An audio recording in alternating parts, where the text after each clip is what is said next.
Rewind back to the 1950s and drive fast, turn left was all the rage at the local dirt track. Throughout central Virginia and the Shenandoah Valley, from Charlottesville to Staunton, Waynesboro to Orange, and everywhere in between, race car drivers were the weekly athletic heroes. And Staunton's Buddy Stinsprings was one of the best. He got his start by chance. The car his dad bought came without a driver, and like any 25-year-old male, he asked to drive it. And he said, "You don't know how to drive a race car." I said, "No, but you got to learn."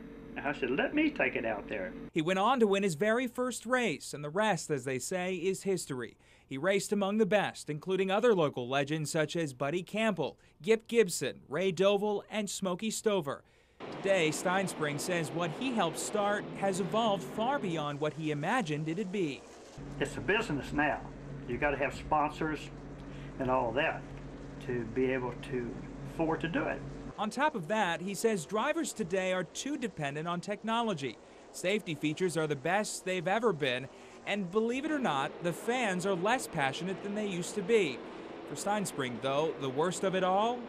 I hate to see the dirt tracks going by the wayside. A lot of them are closing up, and that's where racing really started. One track keeping the roots of racing strong with weekly races today is Eastside Speedway and its owner, Al Gore.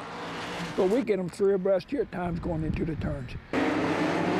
Gore got his start when he bought a Manassas dirt track in 1952 and converted it to asphalt.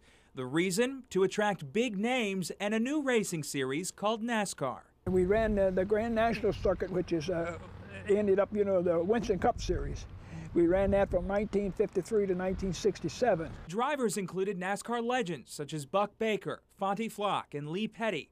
But over the years, NASCAR added bigger tracks like Charlotte, Rockingham, and Atlanta to the schedule. Well, every time I opened the Super Speedway, they'd do away with the little track, so somebody would lose the dates. Eventually, NASCAR pushed Gore's races to the middle of the week, and by the late 60s, it became too much of a hassle. So Gore returned to the kind of racing he liked best, dirt track. He focused on promoting races at Eastside Speedway in Waynesboro. Now, I came here in 1960 when Wendell Scott was racing here. See, Rick Mass raced here. And among the weekly locals, Buddy Stinsprings. Buddy was one of the best. Buddy won his amount of features and all. And then after Buddy quit driving, he was my flagman. That second career lasted several years. Now, Stinsprings enjoys retirement, getting to races when he can.